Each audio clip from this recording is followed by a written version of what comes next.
Summer is busy season for Mackenzie Mac Alameda's bicycle shop. Nestled in the quaint seaside hamlet of West Ham, Massachusetts, she's expecting the influx of tourists at Mac's Bikes. Instead, she discovers the body of Jake Lacey. Mac can't imagine anyone stabbing the down on his luck handyman. However, the authorities seem to think Mac is a strong suspect after she was spotted arguing with Jake just hours before his death. Mac knows she didn't do it, but she does recognize the weapon, her brother Derek's fishing knife. Mac's only experience with murder investigations is limited to the cozy mysteries she reads with her local book group, the Cozy Capers. So to clear her name, and maybe her brother's too, Mac will have to summon help from her Cozy Capers co-investigators and a library's worth of detectives' tips and tricks. For a small town, West Ham is teeming with possible killers, and this is one mystery where Mac is hoping for anything but a surprise ending. Hi, and welcome to That Girl Reads. I'm your girl Fifi, and I read. Welcome to my very first book review video, and many more to come. This channel will be pretty much reviewing on books of horror, thrillers, crime novels, and mysteries. So if you're into that, welcome. And if you're not, you're still welcome. During this book review, I will be giving a bookmark rating on every book that I will be reading. So look forward to that, as well as at the very end of every video, I will be randomly selecting a new book to read for each month. So make sure you stay tuned because I want you to read with me if you want to. I want you to read the book with me. So, hey, let's get reviewing. So if you see me looking down, it's just me making sure I stay on task. So from the title, I think you can tell that the name of the book today is called Murder on the Cape Cod by Maddie Day. And this is a cozy mystery. It's 302 pages. And what I also like about this book, it has recipes in the back of it. So if you want to be a little festive and cook, you can do that too. So here's the book, Murder on the Cape Cod.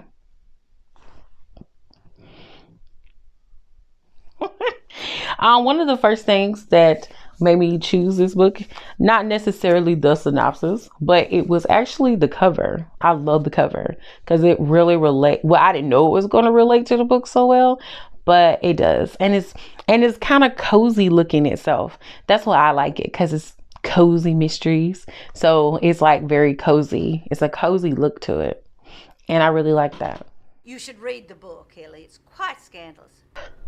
We have Mackenzie Alameda. Now in the story, they call her Mac, they call her Mac for short. And like I said, she owns a bike shop. And she's the one who finds Jake Lacey dead with a knife stuck inside of him, which comes to find out is her brother's knife, Derek. And Jake Lacey, like I said, he is the loner in town. He is the handyman bum. Or whatever you want to call him. He's a bum. He's a handyman bum. He's handy, but he's a bum at the same time. But it's okay. And like I said, we're going to find out that he has a couple of hidden secrets. He's quite handy, just not when it comes to tools. And then we have our main characters, which supporting main characters, I should say. Derek Cyril, which is Mac's brother, half brother actually, and he has a daughter named Cokie. I know that was a very interesting name, Cokie, but she is very adorable in the book, just the most adorable thing. And he actually works at her bike shop, and he lives in a lighthouse. Right? I always found that cool about living in a lighthouse. I always thought like, ooh, how would that be living in a lighthouse? Until I saw Darkness Falls. Darkness Falls kind of like ruined that for me. When I was younger, I was like, Darkness Falls, lighthouse, I'm okay. I'm okay. But I still think it's cool. And of course, like I said, it's his knife that was found inside Jake Lacy, but only Mac knows this. No one else knows this. And then we have Tim Brunel. So Tim Brunel is Mac's boyfriend, and he owns his own bakery shop, and it's called Greta's Grains. He named it after his mom. And I like this character because he's very calm, logical, and he's very helpful and understanding. So Mac is kind of a wildcat, and she just kind of a go-getter and everything. And she she goes with the flow, but she's also like a go-getter and like, just on the go, trying to figure out what's the next move, what's she gonna do. She's not reckless, but at the same time, she has her things together when it comes to her shop. But with her life, it's kind of like, woo. So Tim is a great balance to her because he's very calm, and he's, like I said, understanding. So he can kind of hone her in a little bit, which actually helps keep her focused so that they can try to figure out, who the killer might be. And then we have Mac's really great friend, Jim Malloy, and she owns a taffy shop. You know what I'm saying? And it's called the Salty Taffy. And she's also part of the Cozy Capers book club. She's part of the Cozy Capers book club.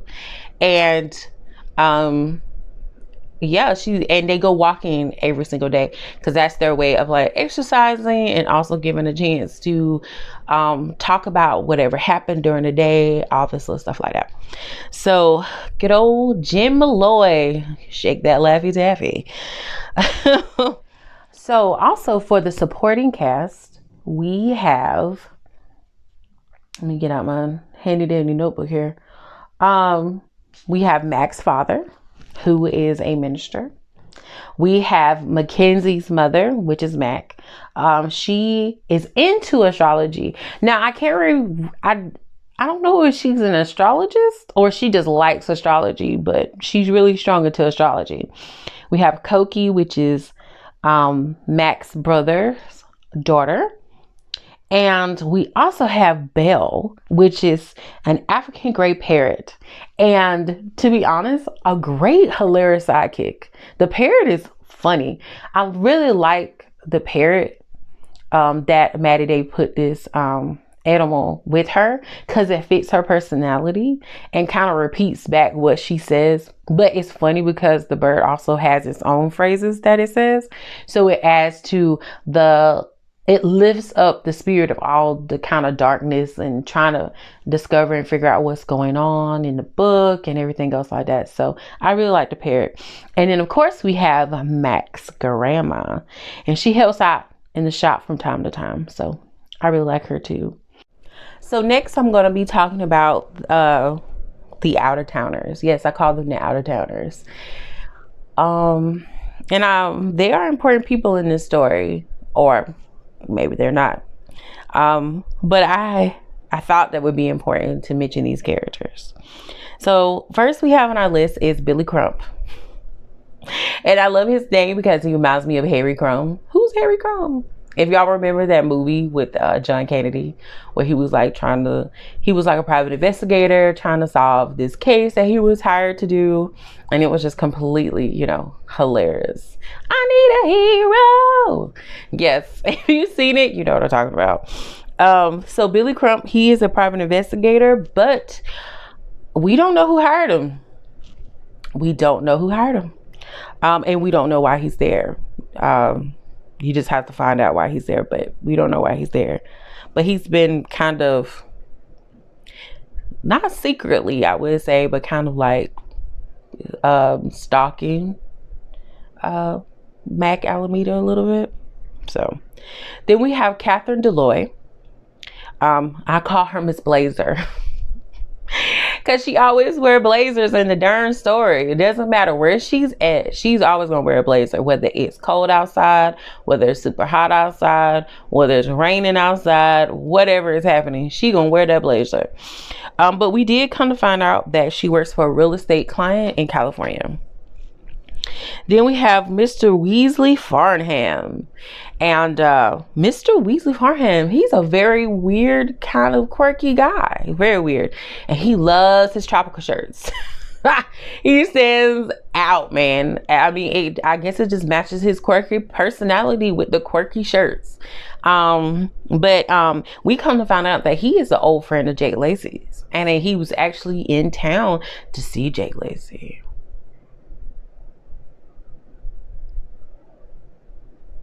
You know? Okay. Next, we have Edwin. Edwin is a young cat. He's an accountant, and he is Mackenzie Mac's father's accountant, and he also is going to end up helping out in the bike shop. And then I have our last little outer towner, and her name is, I call her the Weeping Willow. Woo, these names, I know I'm ridiculous, but yes, I call her the Weeping Willow. Her name is Wendy. And the only thing people realize about her is that one day she was happy, and then now when she walks through town, she cries. You will find out who she is in the story, but I'm not going to tell you. I'm not going to tell you who she is because you need to read the book. This segment is called the Rose and Thorne segment. So Rose meaning, you know, what I liked about it, what I thought was really great. And then the Thorne is what I thought was a pain in my thorn. Or no, just something prickly, something that I just thought was not necessary, or something that, you know, grind my gears. What I did like about it though is that the book did keep true to being a true sleuth type of book. It was like and it was more toward being an amateur sleuth. Like, you have these people that read thrillers and crime books and constantly trying, or watch crime shows and listen to crime podcasts and be trying to solve the freaking murder like I'm a detective. You know what I'm saying? Like I'm Miss Marple over here. But yeah, I'll be trying to solve the case. And I kind of liked it because they were amateurs. They were taking what they knew best and trying to piece everything together and try to figure out what was happening. And I did like that it kept that essence of it. Because sometimes we can read something or watch a movie and they're supposed to be an amateur sleuth, but for some reason they're like so good, like a super duper professional detective, and we're just like, where the amateur part at? Because I'm like, you a professional. But no, they kept it very amateur. And it had a lot of little, you know, scary moments in there too, where Mac life was kind of started getting in danger the closer it got to the ending of the book. Something else I really liked it too. Now for me, it wasn't easy for me to figure out who the killer was, because you have so many possibilities. I didn't go over the people who is in the Cozy Capers book group, and there are 1, 2, 3, 4, 5, 6. There's 7 total, and 3 of them I already talked about, which was Mac, Derek, and Jim Malloy. And so you have a couple of others. You have Flo. She is the head of the Cozy Capers book club. She works in the library. We have Stephen and Zane. There are a couple who owns a liquor store. I guess that's more than 7. I guess 8. I forgot. I just kind of combine those two because they're always together. Tallulah Peters. She runs the Lobster Shack. And Norland. He's an old retired detective back in the day. So yeah, even with that, because you have a lot of characters in this book, it wasn't really easy to figure it out. Like, you can speculate, but even if you speculate, you still couldn't piece together why that person or persons would want to do that. And that's going to kind of lead into more into my Thorne on about that. Something else too that I really liked that the author did, they added a lot of like terminology, island terminology from the culture of Mac, like her family and stuff like that, from where they from, she had those little tidbits in there, and I thought that was pretty cool, like certain terminology and stuff like that from her grandmother, who's also in the book, who is hilarious, and I love her. And she's like Miss Nosy Rosie. She's like the Nosy Rosie in town. She always know everything, but then she don't say nothing unless like you bring it up, and she's like, oh yeah, I heard what happened. I heard, but I'm gonna keep, put a pin in it. So I do like her. She was funny. She was hilarious. So yeah, and the imagery, because like I said, I've never been to Cape Cod. She does a great job with imagery in the book as well. She paints a beautiful picture of what the island looks like. And like I also said too, I think that's the reason why I like the book too, because in the book, as like you can kind of see, I know the light is kind of messing it up, but as you can kind of see from here, you have the lighthouse in the back, you have the book, you have, I don't know, it just really, just the cover of it really fits to what she was describing in the book. And I thought that was really great. And so her imagery was really good in the book. For my Thorne, I felt like the book went in circles a little bit, meaning that it drug on. So it did a good job of like catching my interest, because the first couple of pages we got a dead body. We didn't have to wait. You don't have to wait to chapter 2 or anything, or didn't have to wait for some, like to find the body at the end of chapter 1 and da. No, it was like a couple pages into it, she found a dead body, and it's the thing of, Tim showing up and trying to figure out what they're going to do with it, and like do about the situation, and she seeing it and how she feels about it, and then he don't even realize that she know who knife that is that he been stabbed with. So it's a lot for her. But I felt like when it got to the middle of the book, like certain chapters or whatever, when it got to that middle, like the middle areas, in the middle of the book, it kind of dragged on, and it was like going around in circles and in circles. And I feel like that is like that in between of the author trying to keep it realistic with being an amateur sleuth, because we don't have the means or the resources to get information like that, and like find out about people who coming in town or people who's already in town.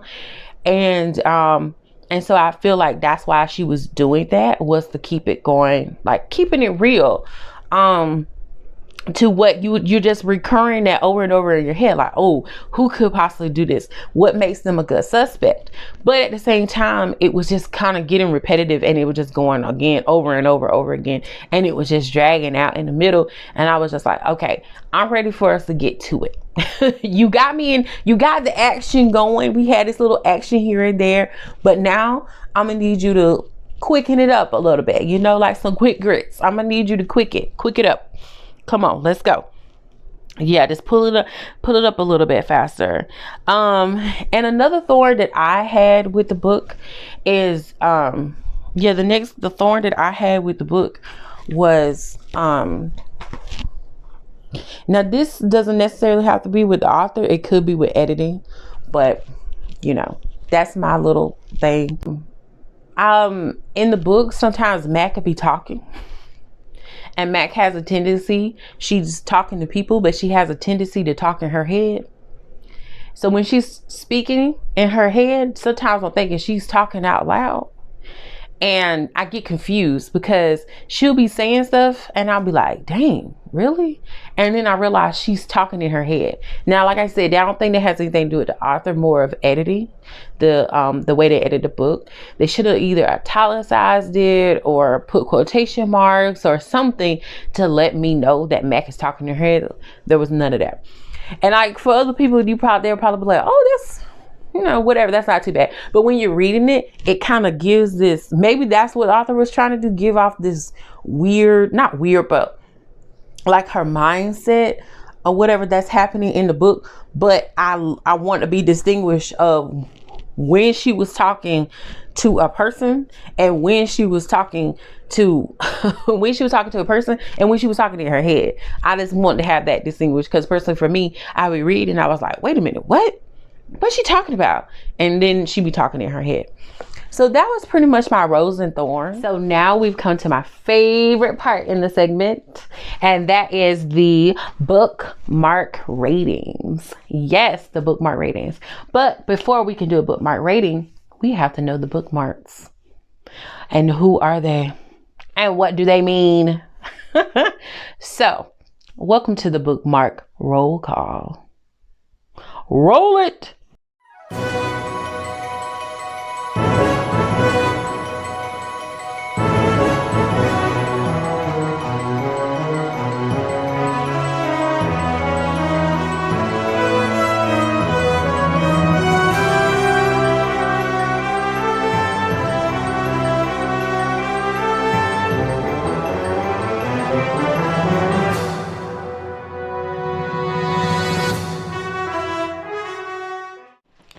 So after having that amazing bookmark roll call, I decided the rating that I'm going to give Murder on the Cape Cod, I'm going to give it a rating of Mr. Axel Foley himself.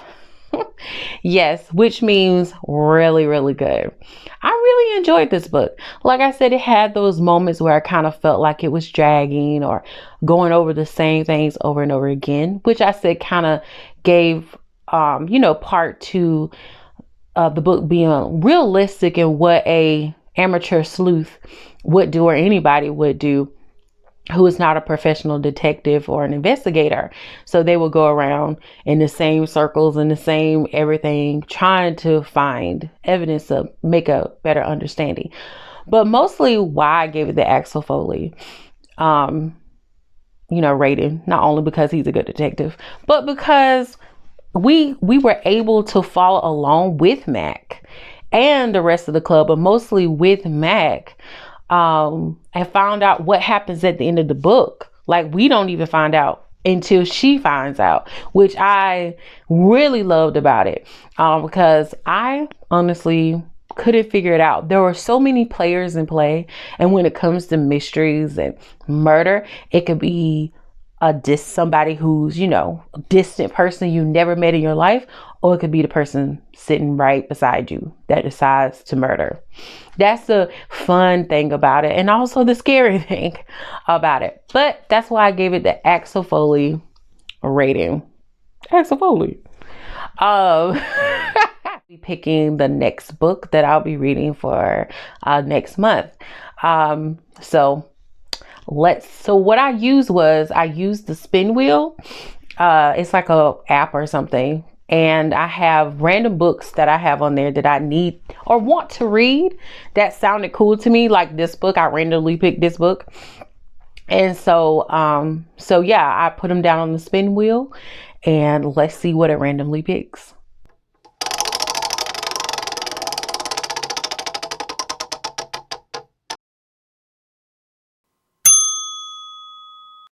So the book that I'll be reading is The Colorado Kid by Stephen King. And yes, I have this book with me. This is what it looks like. If you need to see what it looks like, there you go. And this is one of his hard case crimes. First of all, had no idea that he did hard cases. And like I said, I kind of liked it because of the cover. Very old school look to it, and it looks like it's very fitting for the book. I have no idea, never read it. So here we are. The Colorado Kid is the next book to read. Well, I hope you enjoyed the review for, what did I do with it? Murder on the Cape Cod by Miss Maddie Day. She also has other books. She also has a sequel to this book. So hopefully that randomly gets picked, and then we can find out what happened in the sequel. So thank you for listening to my review. Ta-ta for now. Ta-ta.